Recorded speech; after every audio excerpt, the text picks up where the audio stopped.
Okay, welcome back. In this video, using special programs I created for the Idaho 4 case to remove noise and isolate voices, I will prove to you that the female at 2:27 a.m. described the weapon she's been attacked with. Yes, you heard that correctly. The female at 2:27 a.m. describes the weapon she's been attacked with. I will also go over how the Moscow Police Department has been destroying audio and distorting audio in the video footage for the Freedom of Information Act in this case. First, let's go over the scream in question, which begins at 2:27 a.m. and 13 seconds. I'm going to play it through, and then I'm going to point out the section where she describes the weapon.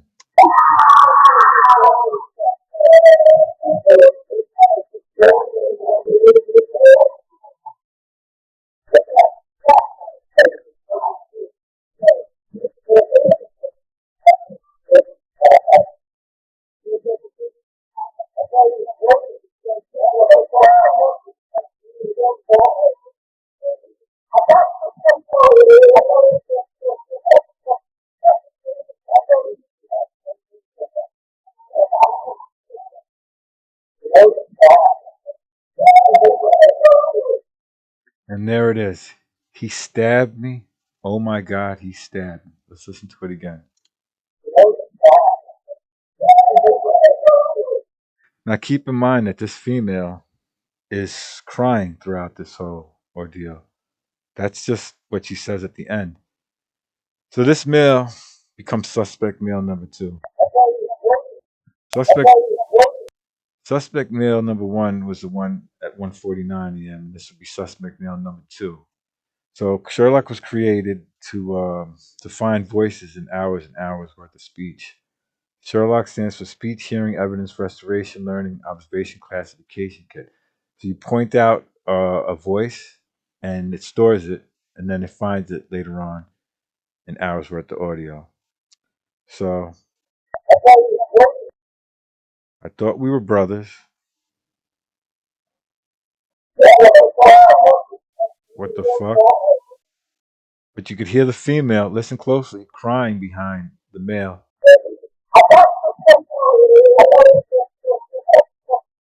You hear it? It sounds like laughing, but it's actually crying. So this, and while this female is screaming, saying, "He stabbed me. Oh my God, he stabbed me."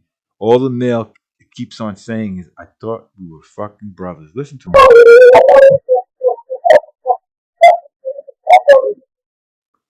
See that? I thought we were brothers.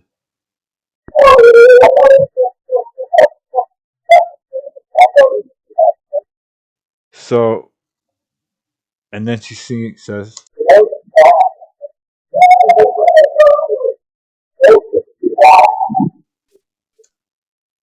"He stabbed me. Oh my God, he stabbed me." That's somebody's daughter right there. That's somebody's baby girl saying that at 2:27 a.m. How did we get to this point? That Saturday night, Ethan and Xana were attending a party at the nearby Sigma Chi fraternity. Kaylee and Maddie went to hang out at the Corner Club in downtown Moscow, arriving sometime after 10 p.m. 3.5 hours later, at 1:37 a.m., the two women left the bar together, walked a couple of blocks to a place called the Grub Truck, and got some food, as you can see in this video. Hi. Welcome back. At precisely 1:49 a.m., one of the women called for a young fraternity member who'd been assigned to help drive home upperclassmen and women to make sure they arrived safely. All right, so at 1:49 a.m. is also the first scream that I went over. So they were unaware of whatever was going on at the house at 1:49. That indeed had something to do with the house and the crime. A ride of little more than a mile. They got to the house on King Road at 1:56 a.m. Roommates Bethany and Dylan also got home around 2. Xana and her boyfriend Ethan would return shortly. They still don't have a time for Ethan and Xana to get home, which I think is strange. Could they have something to do with the 1:49 a.m. incident? And could Kaylee and Maddie have walked into that Aftermath? 2:26 a.m. Kaylee and Maddie made a total of 10 phone calls to Kaylee's former boyfriend. So this is very important that at 2:26 a.m. they started calling nonstop to her ex-boyfriend. And then at 2:27 a.m. we have the scream. And we also have now, thanks to the Sherlock program and the noise removal, a female describing that she's been attacked and stabbed. Listen to it again. Now, I've been doing audio editing and engineering for 20 years. I can tell you without a doubt that she's saying, he stabbed me. Oh my God, he stabbed me. And the female, like I said, is crying throughout the thing. You could hear over here.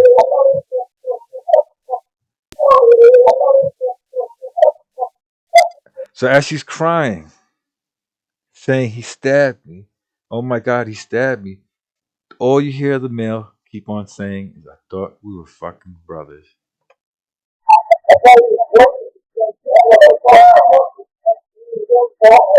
And you could hear the girl crying in the background. That's somebody's daughter. That's somebody's baby girl crying right there, saying that somebody stabbed her. Let that sink in for a second. This is crazy.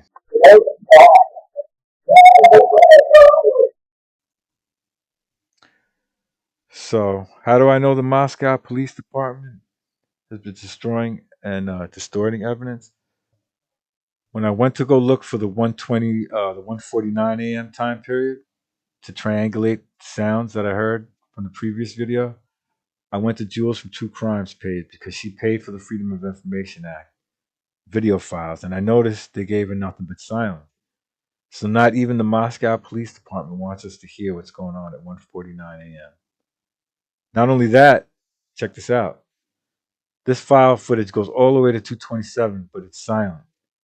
But it seems like the Moscow Police Department made a mistake and they released the footage over here in another batch of files, it seems. And this is where we hear the scream.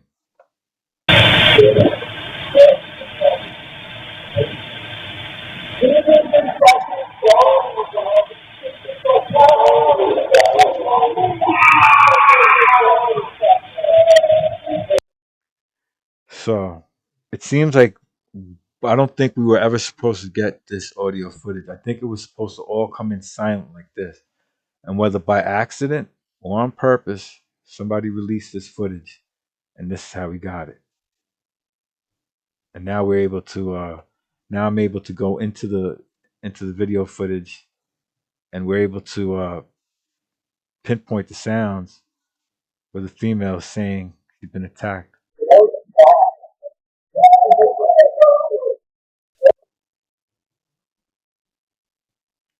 So also I noticed over here in the 10 a.m. time period, there's blocks and blocks of audio missing. But here's where they messed up. Check this out. They've been distorting audio, and I could prove it to you. I made the clips over here to make it easier to find because it's hours worth of footage.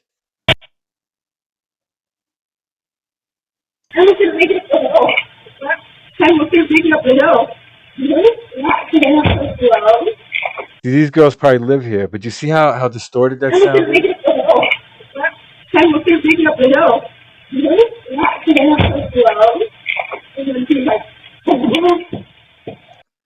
All right, but this is where they messed up right here.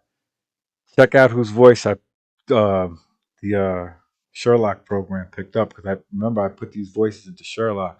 I run it through Sherlock, and look what Sherlock found. Without no filters, sounding perfectly clear.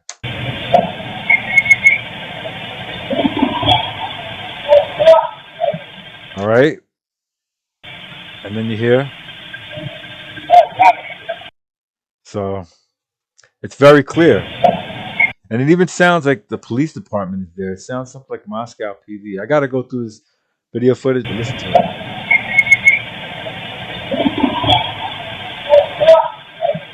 See that guy saying, "Oh fuck"? That's this guy.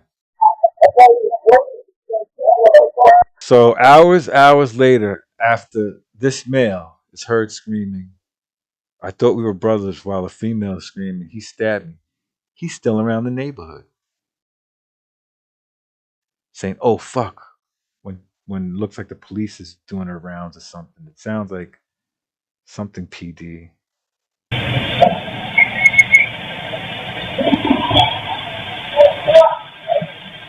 And that's the same guy here.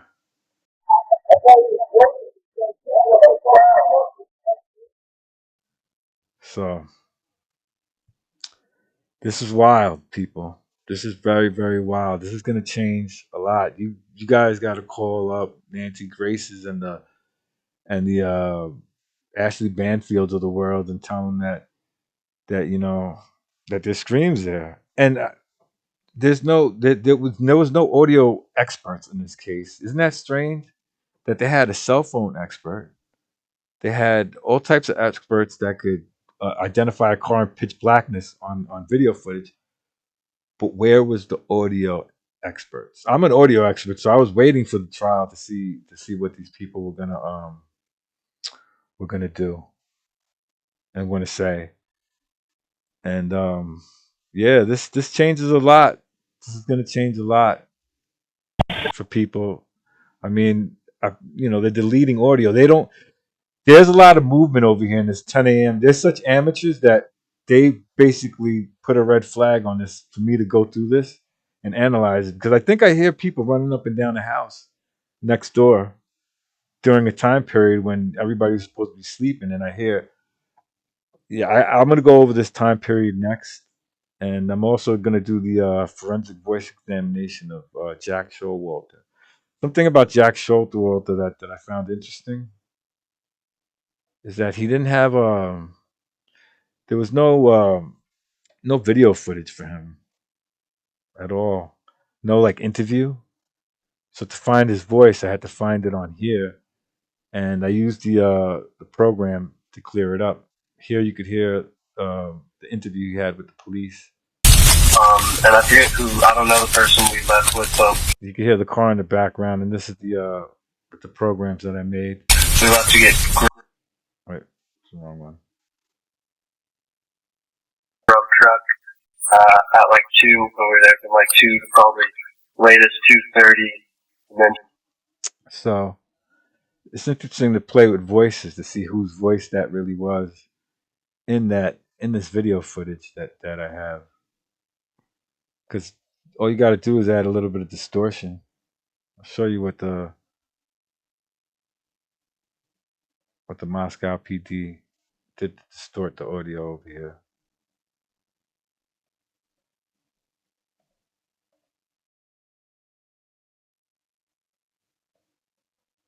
Here's Jack Showalter's voice on top of the guy saying I thought we were brothers. Now I'm gonna be doing a lot of forensic voice examination. I'm just using Jack's voice as a test. I'm just friends with Maddie. I was with her at the bar that night.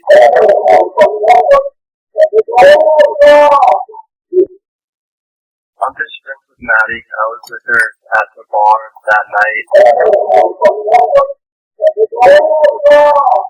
And that guy saying, "Oh my God," it's the same guy over here saying I thought we were brothers.